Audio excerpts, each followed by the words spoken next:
पूर्व मुख्यमंत्री व समाजवादी पार्टी राष्ट्रीय अध्यक्ष अखिलेश यादव सपरिवार सरायमीर थाना क्षेत्र के ग्राम सिंदूरी निजामुद्दीन पट्टी के समाजसेवी व दुबई से बड़े कारोबारी हाजी इफ्तिकार अहमद उर्फ निरहू के पुत्र व पुत्री के शादी कार्यक्रम में भाग लेने के लिए सपरिवार 2 हेलीकॉप्टर से इस कार्यक्रम में आजमगढ़ पहुंचने वाले थे। तैयारियां लगभग पूरी हो चुकी थी, लेकिन मौसम खराब होने के चलते हेलीकॉप्टर से सपरिवार आने का कार्यक्रम रद्द करना पड़ा। चूंकि शादी बहुत ही करीबी और घनिष्ठ मित्रता के चलते और पूरे जिले में इस शादी और उसमें अखिलेश यादव के पहुंचने की चर्चा कई दिनों पहले से ही चर्चा का विषय बनी हुई थी, तो आखिर पहुंचना तो था ही। अखिलेश यादव को ने बाय रोड ही आने का निर्णय लिया। पूर्व मुख्यमंत्री अखिलेश यादव व राष्ट्रीय समाजवादी पार्टी अध्यक्ष के गांव की इस शादी कार्यक्रम में पहुंचने से पहले ही पूरा गांव में पुलिस फोर्स व आला अधिकारियों सहित तहसील निजामाबाद स्वास्थ्य विभाग अमला मौजूद रहे। सभी वर्तमान विधायक, भूतपूर्व विधायक सहित समाजवादी पार्टी नेताओं व कार्यकर्ताओं की संख्या काफी रही। सिर्फ अखिलेश यादव लखनऊ से बाय कार कार्यक्रम में आए थे। कोहरे के कारण हेलीकॉप्टर का कार्यक्रम स्थगित हो गया था, इसलिए निर्धारित समय से 2 घंटे लेट पहुंचे थे। आजमगढ़ से अबुल बशर आजमी की रिपोर्ट।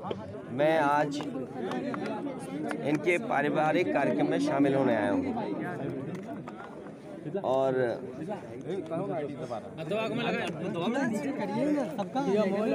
शादी का और पारिवारिक कार्यक्रम में मैं शामिल होने आया हूँ और बधाई देने आया हूँ परिवार को। ये इस गांव में कोई पहली बार नहीं आए और आजमगढ़ में पिछली बार भी जब मैं आया था तो एक शादी में आया था, अगर आपको याद हो, जून में। और लगातार समाजवादी पार्टी कार्यक्रम कर रही है और मुझे उम्मीद है कि आने वाले चुनाव में आजमगढ़ से ऐतिहासिक परिणाम आएगा। ऐतिहासिक परिणाम का इंतजार पूरे देश को भी है। उत्तर प्रदेश आने वाले चुनाव में सबसे बड़ी भूमिका निभाने जा रहा है और मुझे उम्मीद है कि जनता निर्णय लेगी और भारतीय जनता पार्टी का सफाया उत्तर प्रदेश से होगा। इसीलिए कई बार इस बात को समाजवादियों ने भी कहा और गठबंधन की तरफ से इस बात को कहा गया कि उत्तर प्रदेश से बीजेपी को हटाने का मतलब है देश से बीजेपी को हटना। 80 हराइए, बीजेपी हटाइए, इस नारे पे समाजवादी लोग लगातार काम कर रहे हैं। 80 को हराने के लिए क्या तैयारी है सर? पीडीए ही एनडीए का मुकाबला करेगा। पीडीए ही मुकाबला करेगा एनडीए का। और जो पिछले वादे किए हैं भारतीय जनता पार्टी ने, किसानों की आय दोगुनी होना, नौजवानों को नौकरी और रोजगार मिल जाना, आज कम से कम इनको बताना चाहिए कि इतने लोगों को नौकरी दी है इन्होंने, इतने लोगों को रोजगार मिल गया है। और आप में से बहुत सारे साथी होंगे, बड़ी बड़ी मैगजीन अगर आप देखें, टीवी अखबार देखें, विज्ञापन तो बड़े बड़े हैं और सदन में सरकार ने ये कहा कि 40 लाख करोड़ के एमओयू हुए हैं। अगर 40 लाख करोड़ के एमओयू होंगे तो कम से कम आजमगढ़ में नहीं तो मऊ में नहीं तो जौनपुर नहीं तो बनारस, और बनारस नहीं तो गाजीपुर, बलिया या कम से कम गोरखपुर में इन्वेस्टमेंट तो आया होगा। 40 लाख करोड़ और on the floor of house कहा मुख्यमंत्री जी ने कि 40 लाख करोड़ के एमओयू हुए हैं और उद्योग लगने जा रहे हैं।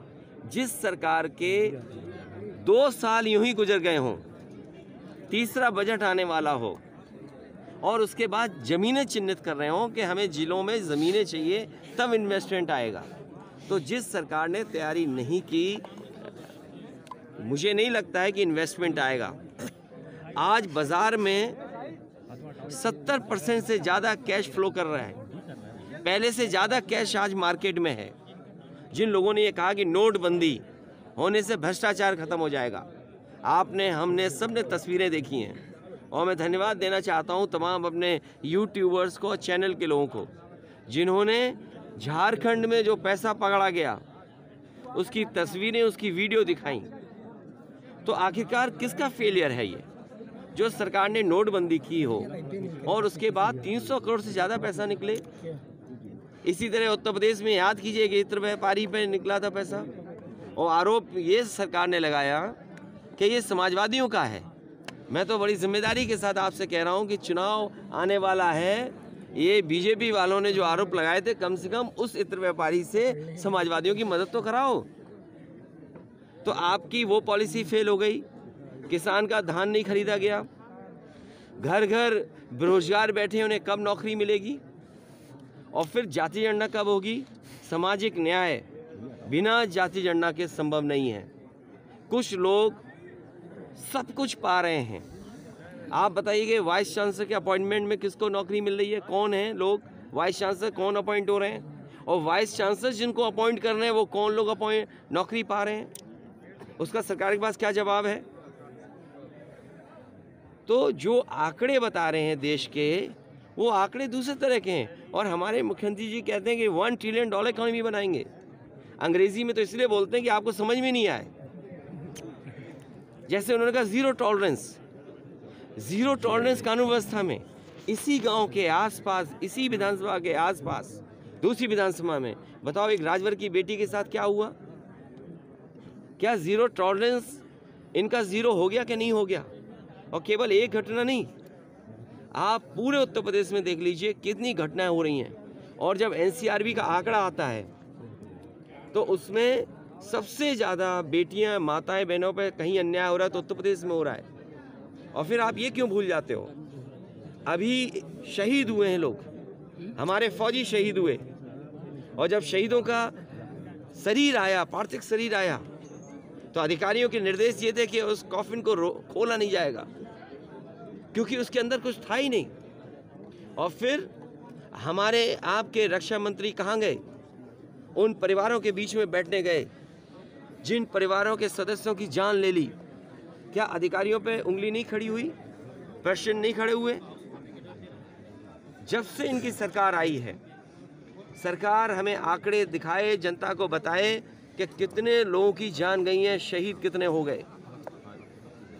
वो आंकड़े कहाँ हैं?